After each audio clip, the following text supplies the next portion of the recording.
gonna be a stand-up fight, sir, or another bug hunt? It's a bug hunt. Putting together a special team, and I need me soldiers. Everyone fights, no one quits. You don't do your job, I'll shoot you. You get me? We must meet the threat with our valor, our blood, indeed with our very lives, to ensure that human civilization dominates this galaxy now and always. Ready to get it on? Going. Ready, man. Get it on. Go! Come on, express elevator to hell. Going down. If it bleeds, we can kill it. Look, man, I only need to know one thing. Where they... What the hell are you?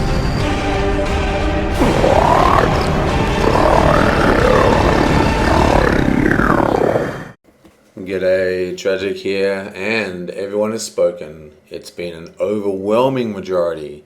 Galaxy Defenders coming at 29 votes. Had almost 90 responses, by the way. Arkham Horror coming in second at 17, followed by Robinson Crusoe at 13, and then it was a big dip after that. We got one vote for Dune. More power to you, mate. I love that game. I will definitely do that once I finish my printout. And I got a couple of votes for Lord of the Rings. No need to vote for that. I'll be doing them anyway. And Legends of Andor got a lowly 5, and Yggdrasil got a lowly 4. So not very popular. But anyway, who cares? Galaxy Defenders. Okay, so let's get into this. Now, I did record all this talking, so I'm just going to fast forward as I set up the board, because it took me quite a while to get it set up. Because, as you might know, I had the full Kickstarter, so I got every single thing in the Kickstarter, so I had a ton of extra stuff. Now, there's a whole heap of stuff I'm not using in this, but I am going to be using a few of the Kickstarter exclusives. Now, the game plays 1 to 5 players, and we're going to play a full 5-player campaign. Now, the way the Galaxy Defenders works is that you have a campaign book, and this book is kind of like a choose-your-own-adventure, or it's like you know what it's like? If anyone remembers an old computer game from the 90s called Wing Commander, it's like a multi-path mission tree, basically. So each mission, you have a success, a moderate success, or a fail. And a fail doesn't necessarily mean that you all die and you have to restart or something like that. You can actually fail a mission but continue along the mission tree and then come back into the winning side of the tree. So hopefully, if they've done this right, it should create a very dynamic feel. They used to do it back in the old computer game days before, computer programs were large enough to have true non-linear paths. But hopefully they've made some extremely hard quests, like in the scenario booklet, that are designed to fail. Like, you're not really you might win them, but you're not really supposed to. So we go down negative paths as part of the progression of the story. And of course we don't have to if we do really well. So I'm really looking forward to seeing how this plays out. Anyway, so we're going to play with all 5 of our squad members. Now, normally in games like this, I do random selections. But because this is basically a light miniatures game, that means there's going to be some coordination between the units. And what I mean is we're making a squad of units, and I don't want to end up with like 3 snipers and a medic, and I want to have a squad that makes sort of sense. So I'm going to pick them manually, and I'm going to pick them from the entire lot of all the available choices I've got. So I've got all the expansions through the Kickstarter. Now, we ended up with Iron, who's basically Dutch from Predator. We ended up with Silver, who is basically Ripley from the Alien films. And we got Agent N and Agent S, who are obviously J and K from Men in Black. Fantastic comic. Mediocre films. First film's alright. Read the comics, they're awesome. And we've got the Biotech, who is kind of like a healer. And Dutch and I'm going to get their names wrong the whole time. I'm just going to use their names from the film. Dutch and Ripley are both basically Marines, okay? They're grunt Marines. And so is Agent N or Agent S. I can never remember which one's which. The one that's not a sniper. So there we've got 3 Marines, and they've got some special abilities that I'll go through in a sec. We've also got the biotech, who's like a kind of healer, and we have a sniper. And that's going to be our team. That's our 5-man squad that we're going to be using to run this scenario. I am also going to be running all the variant rules to increase the difficulty. Not because I like harder games, but because I come from a miniature gaming background originally, even before card games, like war games. And I feel, after reading the optional, in inverted commas, rules, they just sound way better. Things like facing and friendly fire, all that kind of stuff. So we're going to be running all those rules, and we'll see them in action. And we're also going to be running the expansion pack for the extra hardcore aliens and using the recommended integration rules for the campaign. And while I'm saying all this, I'm going to flash up some graphics so you know what I'm talking about. But basically it just means that we're going to take out some of the easier aliens and put in some of the heavier aliens, beg your pardon. We are also going to be using variants, which I just made up while I was reading everything. My version of the game came with something called Galaxy Ball, which is like a Blood Bowl kind of rip-off. And it looks pretty cool. I'll give it a try one day. I'll probably play it on the channel. It looks fairly interesting. But it does have a really cool thing to organize the scatter of the ball. Like, you kick the ball and it lands in a spot, and then depending on how you roll, it'll bounce into different directions. Now, I'm going to use that same device, the scatter wheel, to handle any thrown objects, like throwing through objects, or like anywhere where I feel some kind of randomization in throwing or landing. Like, so if I jump out a window, do I jump out straight, or do I scatter into which direction? Or if I throw a grenade, does it land straight where I throw it, or does it bounce around first? That's kind of stuff. I think that's going to be really cool as well. We'll see how that works. It's going to be using the rules from the Galaxy Ball, though, to drive that mechanic. Now, what else have we got? Well, I think that's about it. This is mission 1 of the scenario, and I'll just read you the opening thingy-doodle. Mission 1, Close Encounters. The agents are sent to the desert to investigate sightings of strange creatures. Once there, the agents are dazzled by strange, unnatural lights that gradually change shape into alien figures, previously only seen in sci-fi movies. Agent Alpha to Galaxy Defender HQ. We have a problem. Over. We are receiving the images, Alpha Agent. The Xenos are using teleportation devices. Destroy them at all costs. We are sending you reinforcements, agents. Your mission is to destroy the teleport points and come back alive. Over and out. And that is our mission objective. Basically, there are 4 teleport points on this map. I'll point them out once we're, in turn 1. And we're just going to kill everybody. Kill everything and destroy these teleport points so they can't come in. Now, the mission status, the mission accomplished is all teleport points are destroyed. Okay? And then the partially accomplished is at least 2 are destroyed. And mission failed is half of the agents rounded up are dead, or less than 2 TPs are destroyed at the end of the mission. And in this case, that means restart. Because this is like the opening mission. I guess it's a tutorial kind of thing. They want you to actually complete this. So hopefully we're not going to have to do that. But the true choose your own adventure kind of stuff is going to start happening after this turn. So if we do fail this mission, we're just going to play the same mission again while we get used to it. And we might, because we are running a lot of the harder rules in the first outing.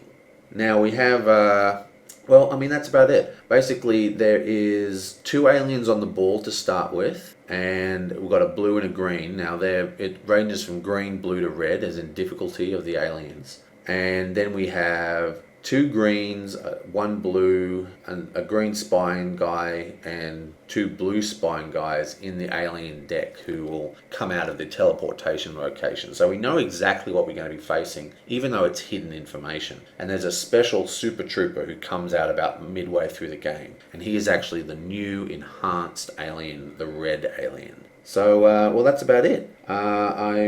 let's get into this, and we'll see how it goes. I'm just going to switch to the camera and the live chat and just go through my hero selection, and then we're ready to rumble. Okay, so there it is. After all that, it's a fairly unassuming game space. So let's just go through a couple of things like you saw me doing. I'd just like to let you know that Box of Delight, which is sort of like a sister chan of mine, I guess. I'm not affiliated with Box of Delights at all, but I just consider all YouTubers my brothers. Anyway, he has done a playthrough of this, so has Drive Through Games, and they are probably a lot better for learning the rules. I don't really go through the rules, and I often get them wrong anyway, so whatever. Anyway, so this is the storybook, and as I mentioned, we're doing mission 1, and mission 1 has these win-fail ratios. So you've got mission accomplished, mission partially accomplished, mission failed. Now, you saw me doing the deck setups. Now, as you can see, what this says, it says 1 blue of this type, 1 green of this type on the board, and then you can see them here. So we have 1 green spiny kind of guy, and we have 1 blue sort of shock trooper guy. Then what you notice is you have this set of cards here. This creates the alien deck. So we have 2 greens, another blue, another green, and 2 blues, plus a special green. And those are those same dudes up the back. So we have the 3 greens and the 3 blues, and this is like the pool. As monsters are killed, they're put back into this pool, and they're drawn through the alien deck, which is here. And you'll see that all in action later on. Now, in addition to these normal setups, we've got another special thing called the Elite Alien Army, which is like a little expansion. You can actually buy this separately. It's not unique to Kickstarter, and all it is an elite squads, so red versions of the aliens basically, and they've got their own activation cards, and it's got these integration instructions to integrate them into the campaign. And for mission 1, we've got nothing here, we've got nothing here, but we swap out 1 green for 1 red, and that just happens to be this Big Daddy here, as in this card. So that card is actually the red from the Elite Aliens. Now, you'll notice this is what I'm going to be using for throwing grenades. It's a scatter, so the grenades are going to bounce around. Pretty fun. So these are the alien activation cards that you saw. So this is one of the ones for the green one that's already on the table. So when we draw one, it'll be one of those aliens from the top of the thing, it'll come out. Now this here is the close encounter deck. We've got to draw one of these every turn. Now, I'll just show you how this is made, because it's a little bit freaky. I got it rather, I don't know, it's bizarre. Basically, we have to make this deck out of a large pool of cards. Okay, so this is like the large pool of cards that we've got in the, not all of them are encounters, but a lot of them are. Oh no, this is all encounters. So these are all encounter cards, but we only use the numbers that it says. So it says here, for example, we need 2 5s. But the thing is, I'll just pull out the 5s. 6, 6, 5, 5. Ooh. Okay, so there's 2 5s, but there's also another 2 5s in the deck. So there's actually 4 5s in the deck, even though we only need 2. So what I'm going to do is I'm going to randomly draw from these 4, draw 2. 1, 2. And that's the way I've done this deck. Okay? Now I can't remember off the top of my head, but for 8, for example, there's actually 4 8s, but we only use 1.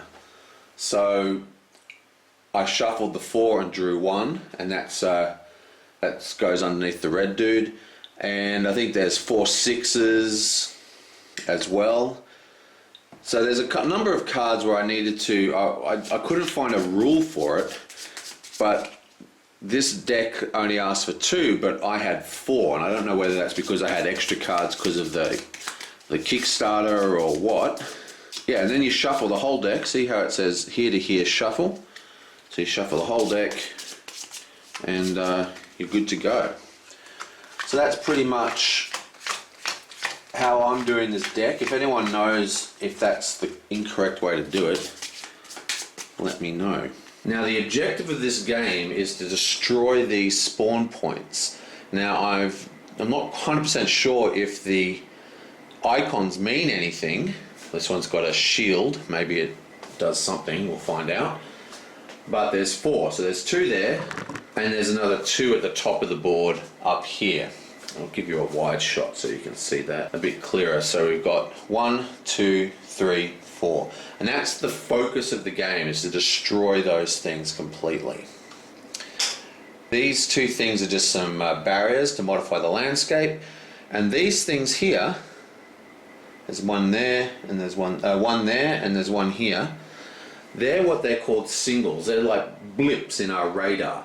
And we don't know what they are. There's a ratio, if we look at the setup again, we have a ratio out of the 8 possible choices, 7 of them are enemy spawns and 1 of them is a human, which I think does nothing. So as you remember from the opening sequence, we are sent out into the desert to investigate these spawns. So we've got to check out these spawns, they reveal when you get in line of sight.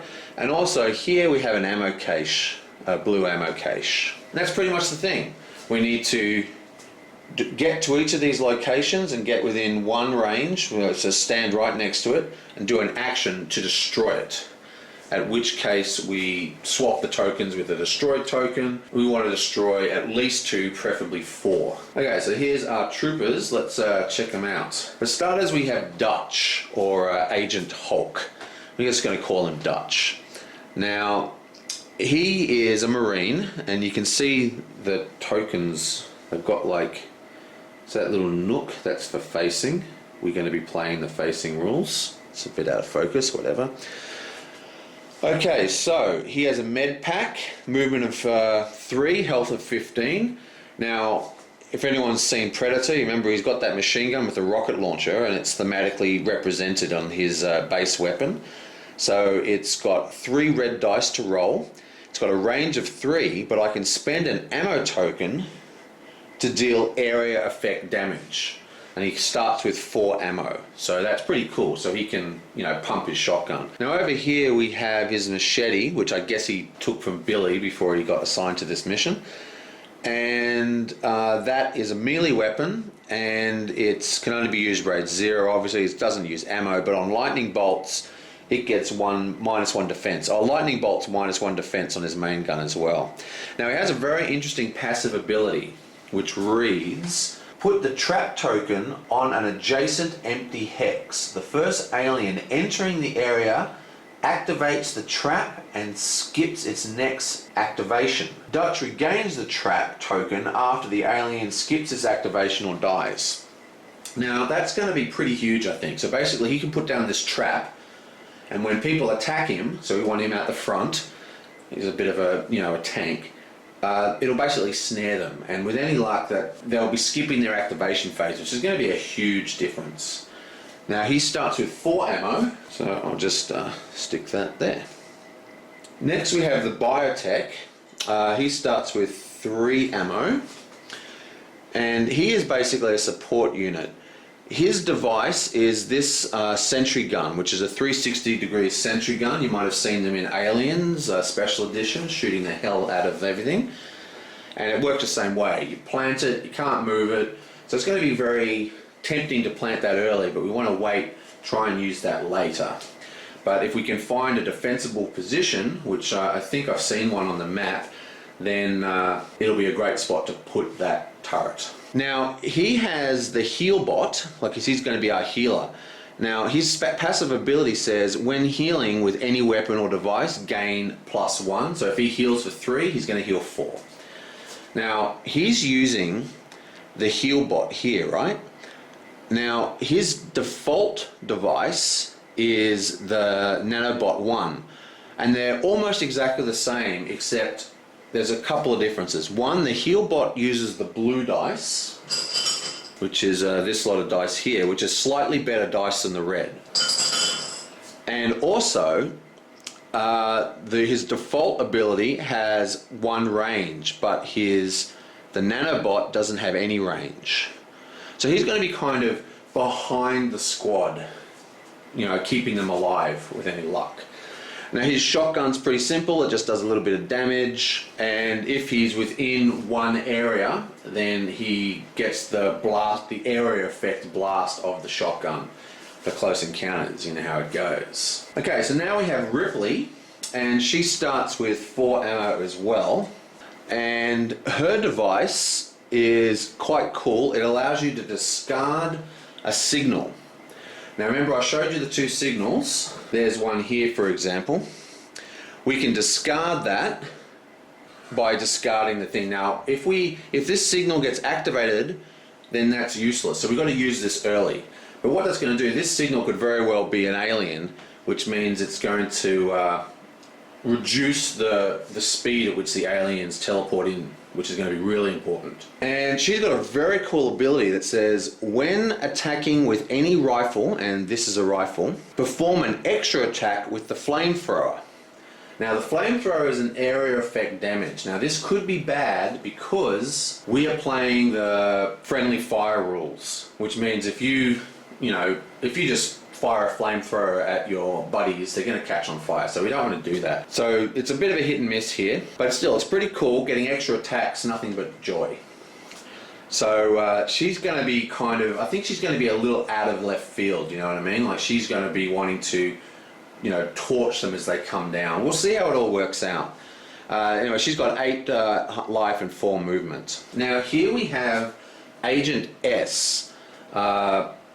The Man in Black guy. Now he has 3 ammo, and he's a sniper, and he's going to be right back from the action with any luck, and hopefully he's going to be one of our major ways of getting damage on the big massive red guy, because he has a cool ability, this device, because we all could start with one device. It was one of the rule setups. Now his device allows you to discard and instantly add 2 hits, as well as ignoring defense dice, armor dice, beg your pardon. If he does a really good roll and discards that, hopefully we'll be able to get some really heavy damage on that big scary guy. So we want to keep him alive. Now his sniper rifle has 3 ammo, and on lightning bolts it ignores jams, which is really cool. And it's got 4 dice and 4 range, so it's a really long range weapon, so that's going to be very, very cool. His short range weapon is also pretty cool. It's only got 2 dice, it's got 3 range, but it's got a lightning bolt for -2 defense dice, so that's like rolling 4 dice, really. Great little, very powerful little weapon. But what's even more interesting is that once per mission, he can use this to teleport between him and the other agents. So by having them spread out, we should be able to quickly move some characters around the map, or get the sniper out of trouble where he can start shooting. Now he has an extra ability on his sniper gun. If he is less than 2 spaces, remember he can shoot 4, gets extra accuracy, which is thematically done in the game by minusing a defense dice from the enemy, which is pretty awesome. And finally we have Agent N. Oh wait, I forgot to... Also, he has a pretty cool passive here. Basically what this says is, we don't know if we're going to use this passive. I probably should have changed, in fact I think I might. I'm going to do that. I'm actually going to swap his passive for the nano barrier. Yoink. Which is a choice we allowed. Now what the nano barrier means is that when we get a wound, we roll 1 die for each wound, and on a lightning bolt it gets discarded. Now his other ability allowed him to use alien weapons fancily, but I don't know, I think this might be better for us, so we're going to use the nano barrier. So again, what that does is when he takes wounds, he then rolls for lightning bolts using blue die. And finally we have Agent N. Now Agent N is a Marine character. So we have 3 Marines, a medic, and a sniper. And he is got a little more health, he's a bit chunkier. He's got the same handheld pistol, and he's got a medical kit to just discard. because he might be far, because if he uses his teleport action, he's not going to be anywhere near the medic. So that's going to be very important for him to have that health kit. Now he's got 3 dice and a 3 attack for 3 ammo. And when he gets a lightning bolt, it's +2 damage, which is awesome. So he can do a lot of damage. And he's got a great passive as well. If Agent N kills an alien, gain 1 random alien weapon, ignoring class requirements. The weapon can be used once and then discarded. So basically that's why I picked this guy, because I just thought that was really cool. He basically can pick up all the alien guns and just use them. So we'll get to see what all the alien weapons do. That's going to be really good for learning the game. And that's it. That's all. That's our dudes. Just back to the setup. We also have an event deck, which we had to stack. And just a reminder, somewhere in the second lot of events is the alpha card to activate the big scary guy. Now finally, we get to place our units here. So this is where we have to place them. So they've got to go 1, 2, 3, 1, 2. So let's do that, and then we'll get ready to play. Okay, so we're going to put Ripley here. Ripley here at the front. We're going to put Dutch at the front. We're going to put our sniper in the middle here. We're going to put our medic in the base. We're going to put our final dude here. Now note the facing rule is a little bit obscure. Now the way facing works, see this guy here is facing where that little nook is. Now the way I'm going to do it is that the parallel lines to the hexagon, okay? So he is facing forward and his field of view is anywhere along these 3, so that way, you know what I mean? Can't go behind him. And the way I'm going to do it is when I end my move, so say I end my move like that, that is where he's going to be facing. So as far as I know, there's no rolls to change facing. It doesn't take a movement point to change facing. But if it's too easy, we'll switch it to that. But that's the way we're going to be playing it for now. Okay, so these are the 2 AI cards for what's out. I'm going to leave them at the top here. And, well, that's about it. Over here we've got our pile of chits. Now I'm probably going to eventually move them into a draw bowl, because you've got to do random draws, and sometimes you don't have to do random draws. I just don't want to have like 6 billion bowls out there unless I absolutely need them. Okay, so we're ready to rumble. Now this, well, this has been moved. I think that's here, isn't it? Or here. I think it's here. I'll have to check that out. No, it's like that, that's right. I'll make sure I get that right. Anyway, whatever. This is the alpha leader. So what happens is, because it's a co-op game, it's got a sort of... so Robinson Crusoe has this too. It's actually got rules, so arguments are settled by a new leader. So to avoid that, you know, one person playing everyone's characters, which you get sometimes in co-ops. This is alpha leader.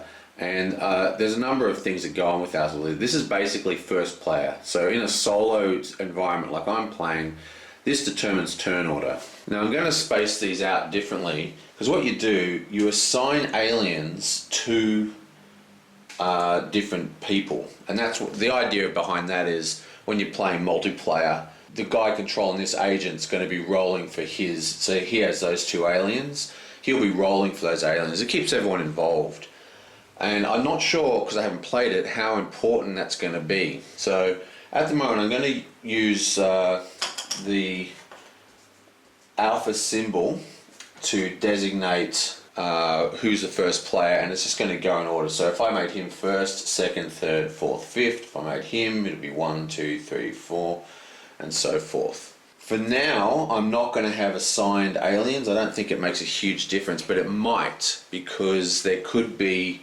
activation order within the aliens. So say he's first, that means the aliens he controls are going to activate before the aliens this guy controls. So it could become important, so I'll probably end up doing it with assigned aliens. I just haven't got the board set up now. Okay, so we're ready to rumble with Guardian of the Galaxy or Galaxy Defenders or whatever the hell it's called. Right, so I think that's about it. I think we're ready to start, man.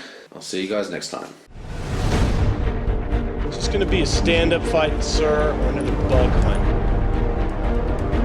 It's a bug hunt. Putting together a special team, and I need me soldiers. Everyone fights, no one quits. You don't do your job, I'll shoot you. You get me. We must meet the threat with our valor, our blood, indeed with our very lives, to ensure that human civilization dominates this galaxy now and always. Ready to get it on? Going. Ready, man. Ready to get it on. Go! Come on, express elevator to hell. Going down. If it bleeds, we can kill it. Look, man, I only need to know one thing. Where they... What the hell are you?